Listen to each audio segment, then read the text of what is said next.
Hello students. तो चलिए आज की इस वीडियो में हम क्लास 8th का सोशल साइंस का टर्म 1 यानी हाफ ईयरली एग्जामिनेशन का क्वेश्चन पेपर डिस्कस करेंगे, जो कि कल ही एक स्कूल में हुआ है। ठीक है, यहाँ पर देखिए सेक्शन ए से लेकर सेक्शन एफ तक हर एक सेक्शन में कितने कितने क्वेश्चंस हैं और कितने कितने मार्क्स के हैं वो आप यहाँ पर सब पढ़ सकते हैं। ठीक है, चलिए सेक्शन ए से स्टार्ट करते हैं। सेक्शन ए के सभी क्वेश्चन 1 मार्क्स के हैं और सभी MCQ क्वेश्चंस हैं। ठीक है, एक एक करके सभी को सॉल्व करते हैं। तो क्वेश्चन नंबर 1 देखते हैं। विच of the following is N inexhaustible natural resource. Inexhaustible वो रिसोर्स होते हैं जो कि कभी खत्म ना हो। तो यहाँ पर देखो कोल, पेट्रोलियम और नेचुरल गैस, ये तो हैं तीनों एग्जॉस्टिबल, और ऑप्शन सी ये हमारा इनएग्जॉस्टिबल नेचुरल रिसोर्स है। ठीक है, question number 2, which state was reorganized on linguistic basis in 1956। Linguistic basis का मतलब भाषा के आधार पर 1956 में कौन से स्टेट को रीऑर्गेनाइज किया गया था। तो ऑप्शन है इसका बी, ऑप्शन बी यानी आंध्र प्रदेश वो राज्य था। ठीक है, बहुत इंपॉर्टेंट क्वेश्चन है। क्वेश्चन नंबर 3 देखते हैं। Who was the founder of the Maratha empire. तो देखिए मराठा एम्पायर के फाउंडर कहा जाता है शिवाजी, छत्रपति शिवाजी। ठीक है, ऑप्शन ए। क्वेश्चन नंबर 4 देखेंगे। The battle of Plassey was fought in. Battle of Plassey, Plassey का युद्ध कब लड़ा गया था। तो ये इसका आंसर है सही 1757, ऑप्शन ए। ठीक है, उसके बाद question number 5, who was the chairman of the drafting committee of the constituent assembly of India. ये आपको आंसर पता होगा, इसका आंसर है doctor BR Ambedkar. Drafting committee के चेयरमैन कौन थे कॉन्स्टिट्यूंट असेंबली में। तो ये थे doctor BR Ambedkar. Question number 6 देखेंगे।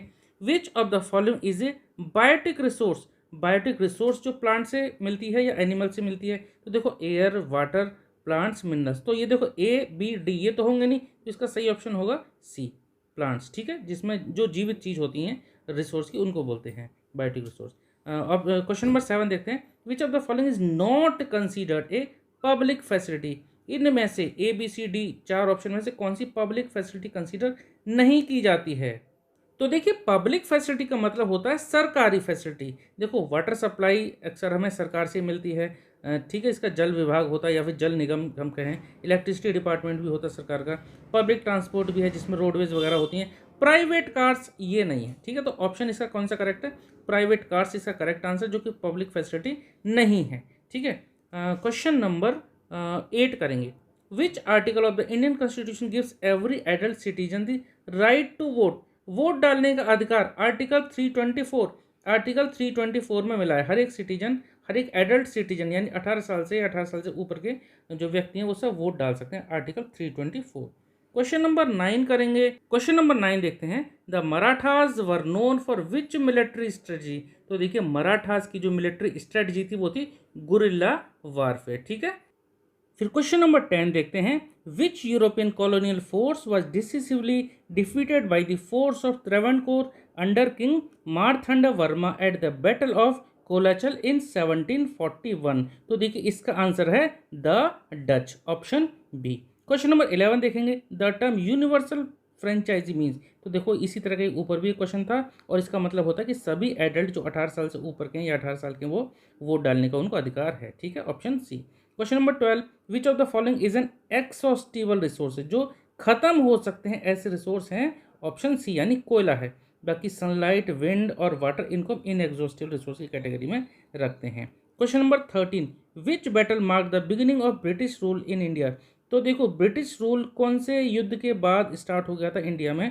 तो यह option B, battle of Plassey. ठीक है, बैटल ऑफ प्लासी एक बिगिनिंग था, मतलब उसके बाद ब्रिटिश रूल इंडिया में स्थापित हो गया था। क्वेश्चन नंबर 14 देखेंगे। Which body conduct elections in India. तो इंडिया में इलेक्शन कौन कराता है, इलेक्शन कमीशन। ठीक है, क्वेश्चन नंबर 14 देखते हैं। Who was the main rival of Shivaji from the Mughal empire.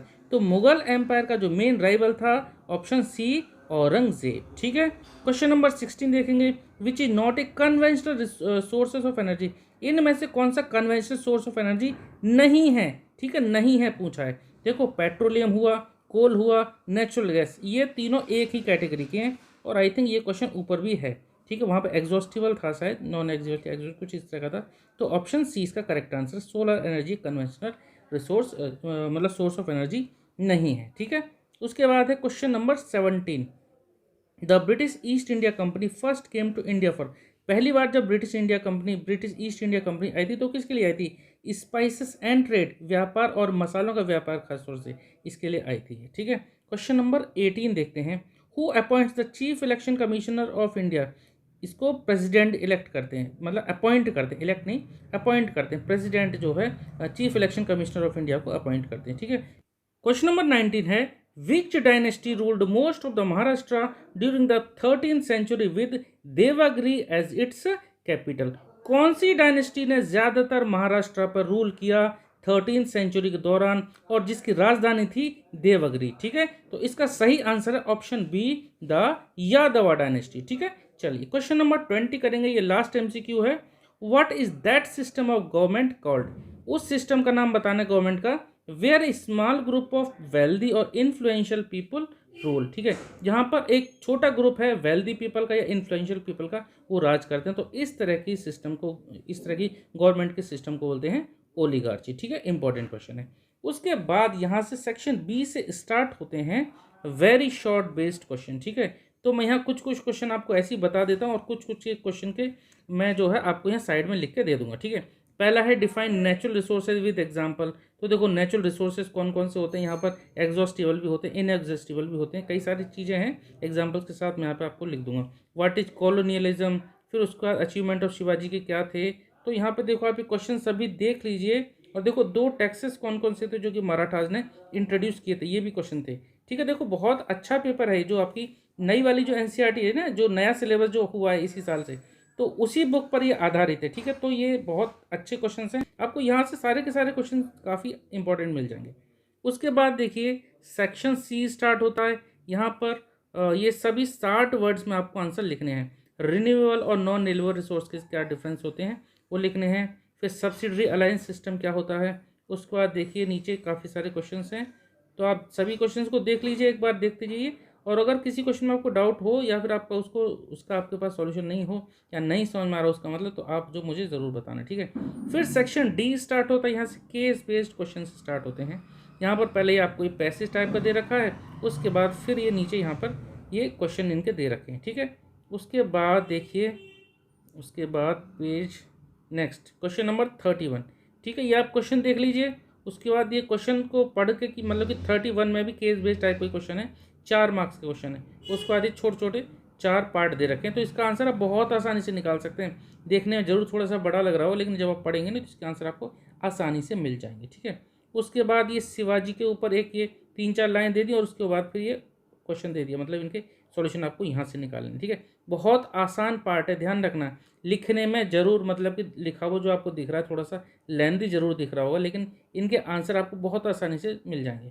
ठीक है, थोड़ी बहुत बस आपको बुक की नॉलेज हो और कुछ यहाँ से आपको हेल्प मिल जाएगी, तो आप इनके आंसर आराम से दे पाएंगे।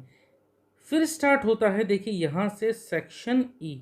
सेक्शन ई उसमें 4 क्वेश्चन हैं, ये टोटल 4 क्वेश्चन हैं। उसके बाद फिर ये सभी 5-5 मार्क्स हैं। उसके बाद देखो क्वेश्चन आप देख लीजिए, जो भी क्वेश्चन में आपको डाउट लगे आप मुझे कमेंट जरूर कर देना। उसके बाद सेक्शन एफ स्टार्ट होता है, यहाँ पे कि मैप वर्क के बारे में। मैं कोशिश करूँगा कि इस क्वेश्चन का मैप आपको साइड में उसको फिल करके मैं यहाँ पर आपको यहाँ पर मतलब प्रोवाइड करा दूँ। तो देखिए इंडिया के मैप में अगर दिल्ली की बात करें तो ये वाला पार्ट है ना, ये है दिल्ली हमारा। ठीक है, तो इसको हम यहाँ मेंशन कर देते हैं दिल्ली। ठीक है, उसके बाद क्वेश्चन में आपसे कोलकाता पूछा है, तो देखो कोलकाता है यहाँ पर, कोलकाता वेस्ट बंगाल में है, कोलकाता वेस्ट बंगाल की राजधानी। तो ये वाला पार्ट वेस्ट बंगाल है, यहाँ पर है ये कोलकाता। ठीक है, यहाँ मैं मेंशन कर देता हूँ कोलकाता। ठीक है, कोलकाता, इसका पुराना नाम कलकत्ता है। इसके बाद है देखिए, इसके बाद है देखिए रीजन ऑफ ब्लैक सॉइल। तो देखो ब्लैक सॉइल महाराष्ट्र में, यानी महाराष्ट्र का ये वाला पार्ट हम शेड कर देते हैं। ये समुद्र के पास वाला नहीं, ये वाला पास वाला नहीं, ये वाला पार्ट देख लीजिए आप। ठीक है, ये वाला पार्ट यहाँ से, और ये मध्य प्रदेश का भी पार्ट आता है, ये मध्य प्रदेश में भी सब पाई जाती है। लगभग आप इतना पार्ट शेड कर दीजिए। ठीक है, ये वाला पार्ट है, ये पूरा हमारा मतलब कि ये जो ब्लैक सॉइल है, ये एक मालवा का पठार और दक्कन का पठार, यानी Deccan plateau and Malwa plateau, यहाँ पर ब्लैक सॉइल पाई जाती है। ठीक है, तो ये हो गया। ठीक है, some parts of Maharashtra and some parts of Madhya Pradesh majorly. ठीक है, और बाकी हल्का फुल्का इधर भी है और हल्का फुल्का देखो इधर भी है। ठीक है, तो मेजर हमारा पार्ट जो है वो महाराष्ट्र का और मध्य प्रदेश का, ठीक है। तो ये है ब्लैक सॉइल के लिए, ठीक है। मैं यहाँ मेंशन कर देता हूँ region of black soil, region of black soil, black soil, clear है। उसके बाद है देखिए, उसके बाद है देखिए मुंबई हाई, या फिर इसको पुराना नाम बोलते थे बॉम्बे हाई। तो देखो ये जो तट रेखा है ना कोस्टल लाइन से थोड़ा सा ऊपर है, मतलब कि समुद्र की तरफ है, ठीक है। इसको मैं यहाँ लिख देता हूँ मुंबई हाई, ठीक है। पुराना नाम इसका क्या है, बॉम्बे हाई, जब मुंबई को बॉम्बे कहा जाता था। तो अभी हम इसको बोल दे रहे हैं मुंबई हाई। और मैंने आपको जैसे बताया कि यहाँ पर कच्चा तेल निकाला जाता है, यानी जो क्रूड ऑयल है, पेट्रोलियम ऑयल है, उसके लिए है ये, ठीक है। उसके बाद देखिए है, उसके बाद देखिए हमें बताना है अंडमान एंड निकोबार आइलैंड। तो इस मैप में बना हुआ नहीं है, पर आप ध्यान रखना ये जो दिखा रहा हूँ, शो कर रहा हूँ, ये वाला जो पार्ट है पूरा, ये पूरा हमारा पार्ट है बे ऑफ बंगाल को। तो बे ऑफ बंगाल के अंदर ही अंडमान एंड निकोबार है। ये एक्चुअली द्वीप है, मतलब आइलैंड है। इस तरह से छोटे छोटे यहाँ पे आइलैंड है, ठीक है। तो ये जो ऊपर वाला पार्ट है ये है अंडमान, और नीचे वाला जो पार्ट है ये है निकोबार, ठीक है। और इनके बीच में 10 चैनल, मतलब 10 डिग्री चैनल है, ठीक है। मैं यहाँ मेंशन कर देता हूँ Andaman and Nicobar, Andaman and Nicobar island, ठीक है। अंडमान एंड निकोबार, क्लियर है, ये आइलैंड है। चलिए ये हो गया आपका कंप्लीट मैप। तो इस क्वेश्चन पेपर में इतने ही क्वेश्चन हैं, ठीक है। उम्मीद करता हूँ आपको सारे क्वेश्चन विजुअल हो रहे होंगे, क्लियर, जो सभी कुछ कुछ समझ में भी आ रहे होंगे। इन क्वेश्चंस के आप आंसर खुद से करने की कोशिश कीजिए, और नहीं तो मैं साइड में यहाँ पर लगाने की कोशिश करूँगा, वहाँ से भी देख सकते हैं, ठीक है। एमसीक्यू क्वेश्चन मैंने आपको सभी बता ही दिए हैं। अगर आपका फिर भी कोई क्वेश्चन में डाउट रहता है तो प्लीज़ आप कमेंट सेक्शन में ज़रूर लिखना। और मैथ्स वगैरह के क्वेश्चन पेपर या साइंस के आपको देखने, तो वो भी आपको चैनल पर मिल जाएंगे, ठीक है। चलिए मिलते हैं नेक्स्ट वीडियो में एक नए क्वेश्चन पेपर के साथ। अगर आपका भी कोई सुझाव हो तो वो भी आप ज़रूर दीजिएगा कमेंट सेक्शन में, ठीक है। चलिए मिलते हैं नेक्स्ट वीडियो में। Okay, thank you.